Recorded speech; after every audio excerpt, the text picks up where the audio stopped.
Nitish. Can we go possibly. across to Guru Prakash from the Bharatiya Janata Party joining us on this broadcast at this time? Are you ready to celebrate, or do you want to wait for some time to see how the leads stabilize over the next 2 to 3 hours and then start the Diwali celebrations?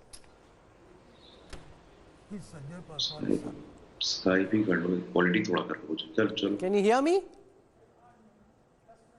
Give us a moment, we'll fix that line. But what we know at this time is that the NDA is at 128 leads. Rajiv Ranjan of the Janata Dal United is also with us.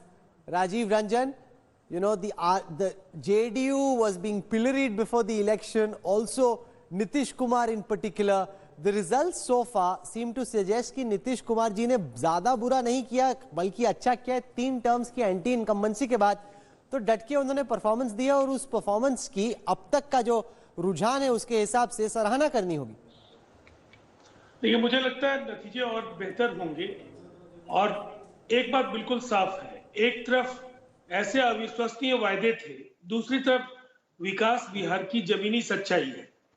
जो कुछ लोगों ने देखा, हो सकता है जब कुछ अच्छा होता है तो लोगों की अपेक्षाएं और ज्यादा हासिल करने की होती है, इसको इनकार नहीं किया जा सकता है। इसलिए कि जो स्टेट कभी फेल्ड स्टेट के तौर पर जाना जाता था, वहां सड़कें बनी, बिजली पहुंची, महिलाओं का सशक्तिकरण हुआ, शराबबंदी ने एक बड़ा बदलाव का वहां मार्ग प्रशस्त किया। अब कई ऐसी चीजें हैं जिसमें हम कह सकते हैं कि बिहार एक टेक ऑफ के स्टेज में है और वो अगली बार जब हम विकसित बिहार के संकल्प के साथ आ रहे हैं तो नीतीश कुमार जी वही वायदे करते हैं जो वो पूरा करने की स्थिति में खुद को महसूस करते हैं। खजाने की रंजन जी की अगर मैं पार्टी बाय पार्टी आंकड़ों पे नजर डालता हूं तो जेडीयू तो पिछड़ रही है, बीजेपी आगे है। बीजेपी के जो सपोर्टर्स हैं, बेशक उनकी नेशनल लीडरशिप ना कहे, बीजेपी के जो सपोर्टर्स हैं वो तो मन ही मन ये कहेंगे कि 48 सीटों वाली जेडीयू 73 सीटों वाली बीजेपी से आगे कैसे हो सकती है। चीफ मिनिस्टर बार बार आपका क्यों होना चाहिए? क्या ये बात ठीक नहीं कि शायद नीतीश कुमार को ही आगे आके कहना चाहिए कि ठीक है हम लोग जीते हैं लेकिन इस दफा बीजेपी का चीफ मिनिस्टर हो? नहीं, मुझे ऐसा लगता है भारतीय जनता पार्टी के पूर्व राष्ट्रीय अध्यक्ष और केंद्रीय गृह मंत्री श्री अमित शाह जी ने इस बात को दो टूक कहा जब ये सवाल उनसे पूछा गया था कि स्ट्राइक रेट और सीटें अगर कम होंगी तो क्या होगा निर्णय। तो उन्होंने जो कहा, आज पार्टी के भारतीय जनता पार्टी के बिहार अध्यक्ष ने भी यही बात कही और इस तरह के जिस तरह से बिहार में नीतीश कुमार जी के इर्द गिर्द सारी व्यूह रचना रची गई और उन पर हमले हुए तो निश्चित तौर पर देश में कई जगह एंटी इनकम्बेंसी का शिकार हम कह सकते हैं भारतीय जनता पार्टी को भी पिछले कई चुनावों में नुकसान हुआ।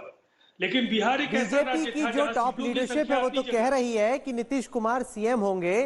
मैं कह रहा हूं कि क्या नीतीश कुमार के लिए ठीक नहीं होगा कि कहें कि मेरी 48 सीटें आई हैं, बीजेपी की 73 हैं। इस वक्त थोड़ा चेंज हो सकता है ऊपर नीचे, शायद बेहतर हो इस दफा बीजेपी का लीडर हो क्योंकि आप लोगों की हमसे ज्यादा सीटें आई हैं। बीजेपी नहीं कहेगी, आपको कहना चाहिए इस रिजल्ट को देखकर। जनता दल यूनाइटेड के केवल नेता राहुल जी नहीं है, वो एनडीए के नेता है और ये जनादेश एनडीए के लिए है। तो निसंदेह एनडीए के नेता के तौर पर उन्हें भावी मुख्यमंत्री के तौर पर ही प्रोजेक्ट किया गया था और जो अपेक्षाएं थी उसके अनुरूप एनडीए ने प्रदर्शन किया है। तो निसंदेह मुख्यमंत्री नीतीश कुमार जी को ही होना चाहिए, इसमें कहीं मैं इस समय जाना चाहूंगा Gaurav Ballabh of the Congress joins us. Gaurav Ballabh,